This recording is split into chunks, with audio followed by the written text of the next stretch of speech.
안녕하십니까. 현장중심 보상TV 박재병입니다.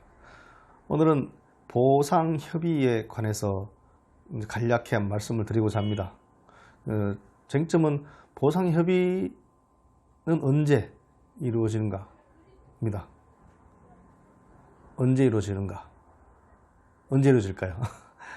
보통은 사업인정고시 전후죠. 사업인정고시 전후. 그래서 보상협의금이 통지되면 그때 바로 이제 협의를 할 수 있는 것이고, 우리가 보상협의가 안 되면 수용재결이라는 걸 갑니다. 수용재결. 그리고 수용재결에 이의가 있을 경우에 이의 재결을 할 수 있고요. 그 다음에 또 보상금에 대해서 만족 못한다면 뭡니까? 보상금 증액소송. 보상금 증액소송을 갈 수가 있겠죠. 그래서 아까 말씀드린 바와 같이 보상협의는 원칙적으로 사업인정고시 전후에요. 그런데 수용재결이 있은 후에, 그리고 이의 재결이 있은 후에 보상금 증액소송이 진행 중에 보상협의가 가능할까요? 가능하겠습니까? 네, 가능하다고 합니다. 대법원에서는 가능하다고 하고, 우리가 수용재결이 났다 손 치더라도 벌써 소유권이 넘어간 상태죠. 소유권이 수용재결이 나서 공탁을 한다든지 보상금을 지급하면 소유권이 넘어가는데요. 그때는 내 땅, 내 집이 아닙니다. 그럼에도 불구하고 그때도 보상금에 대해서 협의를 할 수 있다, 이렇게 얘기를 합니다. 왜 그렇겠어요? 보상금이 얼마나 책정되는지 따져봐야 하거든. 끝까지 따져봐야 하기 때문에 이의 재결 단계에서 소송 단계에서도 가능하다, 이렇게 되는데, 보통의 경우에는 특히 사업시행자가 국가나 지방자치단체일 경우에는 사업인정고시 전후에 협의만 하지, 그 이후에 수용재결이나 이의재결 그리고 소송 단계에서는 거의 진행을 안 합니다. 협의는 말뿐인 협의죠.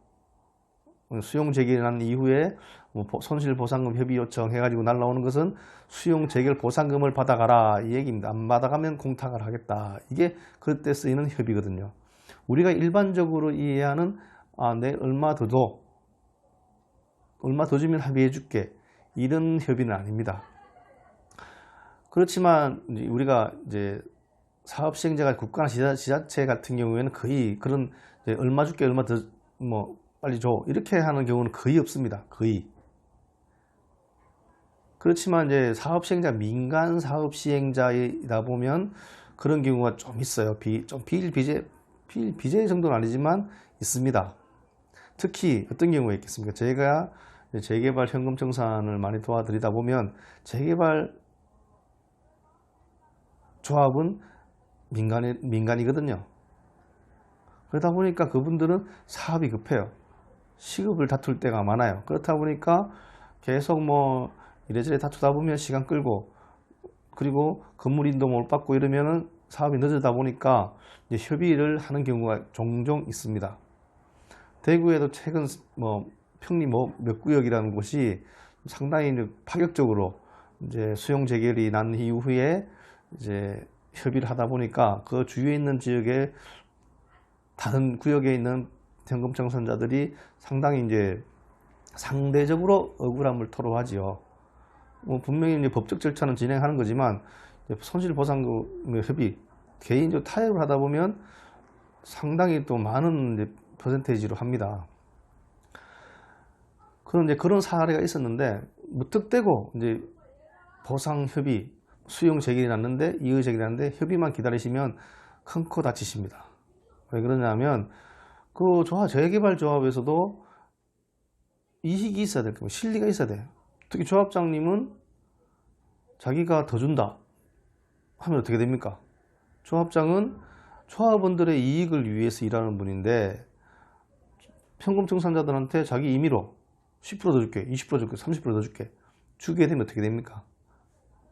조합원의 이익을 해하는 게 되잖아요. 그렇다 치면 결국 그것은 업무상 배임이 되기 때문에 자기 임의로 줄 수가 없습니다. 총회나 거쳐서, 총회 조합은 전원이 주자 이렇게 하면 모르지만 그렇지 않고는 매우 어렵습니다. 불법이래죠. 그래서 그걸 바라기엔 너무나 힘들어요. 또 어떤 조합은 또 성향이 많이 다르기 때문에. 그래서 이제 특히 재개발 현금 청산하는 과정에서는 명도소송이나 뭐 대집행 이런 것들이 왕왕 일어나는데요. 그리고 경찰 고발까지 갑니다. 검찰 고발까지. 인도의무 불이행으로. 그런 것들을 잘 감안해 가시면서 보상 협의를 기다리시고 대처를 하셔야 되지, 그냥 누가 기다리니까 저 사람들은 됐더라 이렇게 기다리시면 진짜 큰 손해를 입을 수 있어요. 뭐 주위에서 누구는 언제까지 버팅기니까 돈 얼마 주더라 이렇게 얘기하는데 그 아주 성공한 케이스예요. 어떻게 보면 그런 경우가 그렇게 많지 않습니다. 근데 그게 전부인양 해버리면 자신에게 닥쳐올 일을 모르면서 그렇게 기다리시면 큰 게 힘듭니다. 그래서 제가 이제 상담이나 이런 거 해드리면서 약간 제가 뭐 그분들 입장에서는 왜 이렇게 부정적으로 얘기하느냐 이렇게 얘기를 하지만 저는 그렇게 얘기를 합니다. 이런 경우에는 이런 뭐 명도소송이 들어올 수도 있고 경찰 고발해서 법원에 왔다 갔다 할 수도 있고 그래서 당신이 이기려면 이런 요건이 돼야만 이긴다. 무작정 해서는 안 된다. 이렇게 얘기를 하고, 만약에 무작정이라도 당신이 뭐 그렇게 하겠다면 나는 거기서 상담이나 컨설팅 충분히 해드릴 수 있지만 그 선택은 일단은 당신이 하셔야 된다. 본인이.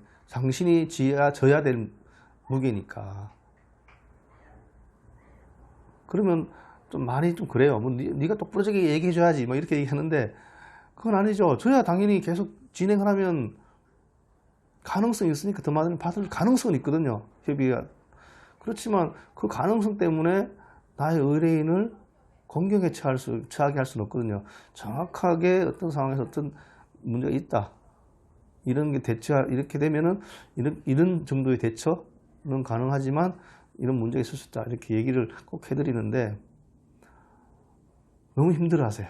그래서 저한테 너희는 죽도밥도 아니네 이렇게 얘기하시는 분들이 있는데 아닙니다. 절대 아니고요. 본인이 가야 할 길을 정확하게 알고 가신다면 그에 맞춰서 최선을 다해서 도와드립니다. 그렇지만 알고는 대처를 하셔야 된다는 취지에서 말씀을 드리는 겁니다. 다른 분들도 마찬가지입니다. 다른 뭐 저와 유사한 업무를 하시는 분들도 그렇게 하시겠죠. 당연히. 근데 현실에서 만나보면 좀 그런 게 좀 아쉽긴 해요. 저한테 다른 데 의뢰해놓고 저한테 물어보시는 게 있어요. 근데 저는 그때 대답을 못 해드립니다. 왜 못 해드리겠습니까? 그 사람 얄미워서요. 그게 아닙니다. 그 상대방이 의뢰하신 분과 그 관계에서 어떻게 진행이 되고 있는 걸 제가 정확하게 모르고 그 사람의 입장을 정확하게 모르는 입장에서 내가 함부로 입을 대면 안 됩니다. 그렇죠? 안 그렇겠습니까? 그래서 참 답답해요. 예, 보고 있으면. 그래서 어떻든 간에 뭐 재개발 현금 청산 과정에서 그 협의라는 걸 참 많이 하시는 분들이 이제 닥치는데요. 뭐 국가 지방자치단체 하는 데는 사실 그렇게 경우가 좀 드물어요. 많이 강제집행까지 가는 데가 LH에서 하는 사업에서는 모르겠지만 일반적인 도로 사업이라는데 그까지 가기 힘든데 그래도 거기에서도 협의의 여지는 있거든요. 협의의 여지는. 그 협의가 언제까지 가능하다? 언제라도 가능한 거죠. 원칙적으로는. 예? 우리가 협의를 요청하는 것은 사업인정 전후에겠지만은 협의가 가능한 시기는 대부분 판례에 따르면 언제라도 가능하다고 볼 수가 있습니다. 언제 가능하다고 볼 수 있는 거지 언제라도 하진 않는다는 걸 잘 아셔야 돼요. 가능하다는 것과 해준다 한다 이거는 절대 다른 거라고 봅니다. 그래서 조금 그런 부분들은 잘 판단하셔 가지고 대처하시는 게 합리적일 것 같습니다. 감사합니다.